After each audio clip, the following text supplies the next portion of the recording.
हमारे मुहाफिज जो हम टैक्सेस दे रहे हैं, जब वही हमें कह रहे हैं कि आप सेफ़ नहीं हैं, हमें पता है हम सेफ़ नहीं हैं, हमें ज़रूरत नहीं है कि वो हमें बताएं, हम तो चाहते हैं कि वो हमें सेफ़ फील कराएं कि ऐसे रिफॉर्म्स हों, ऐसी चीज़ें इम्प्लीमेंट हों जिससे लोग आसानी से पकड़े जाएं, या फिर स्पीडी ट्रायल्स हों, कन्विक्ट हों, लोग आसानी से कन्विक्ट हों। जिन पे पहले से मुकदमे हैं, जिनको बेलों पे छोड़ दिया गया है, जो चोरियां भी कर रहे हैं, जो रेप भी कर रहे हैं, आप उनको छोड़ कैसे रहे हैं?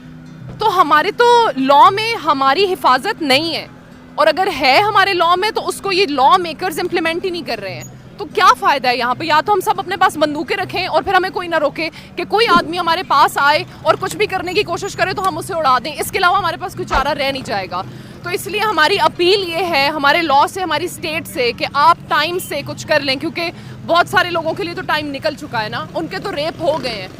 बहुत वक्त हो गया, हमने औरतों को समझा लिया कैसे उठना है, कैसे बैठना है, कैसे बात करनी है। अब वक्त आ गया कि हम मर्दों को समझाएं कि कैसे बात करनी है। देखिए, मुतालबा हमारा सिर्फ ये है कि इंसाफ मिलना चाहिए जिन औरतों के साथ ये रेप हुआ है, और उससे ज़्यादा ज़रूरी ये है कि अब ये रेप नहीं होने चाहिए। अब कानून में उतनी सख्ती आ जानी चाहिए, वो इबरतनाक सज़ाएं देनी चाहिए कि उसके बाद कभी कोई सोचे भी ना किसी औरत को देख के कि उसका रेप किया जा सकता है। ख़वातीन वो पाकिस्तान में, आपको पता है कि ये पहला इंसिडेंट नहीं है और शायद ये आखिरी इंसिडेंट भी नहीं होगा, क्योंकि हमारी हुकूमत जो है वो इस चीज़ पे गौर नहीं कर रही है कि ये कितना एक पर्टिनेंट इशू है, कितना ये ज़रूरी इशू है, इसको अभी रिजॉल्व करना है।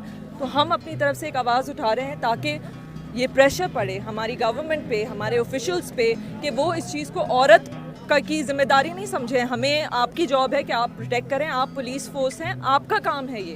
कि जो हमारे लॉ इन्फोर्समेंट एजेंसीज़ हैं, चाहे वो मोटरवे पुलिस हो, चाहे वो सिटी पुलिस हो, इन सबको अपनी फंक्शनिंग को बेहतर बनाना है। बिकॉज अब वो पाकिस्तान नहीं रहा जहाँ आप कह सकते थे कि ये तो अल्लाह की रज़ा थी और ये हो गया, हम कुछ कर नहीं सकते थे। That can't happen. अगर हम लोग अपना काम इंटरनेशनल स्टैंडर्ड पे कर सकते हैं तो तुम लोग भी अपना काम इंटरनेशनल स्टैंडर्ड पे कर सकते हो। या तो सही काम करो या नहीं काम करो।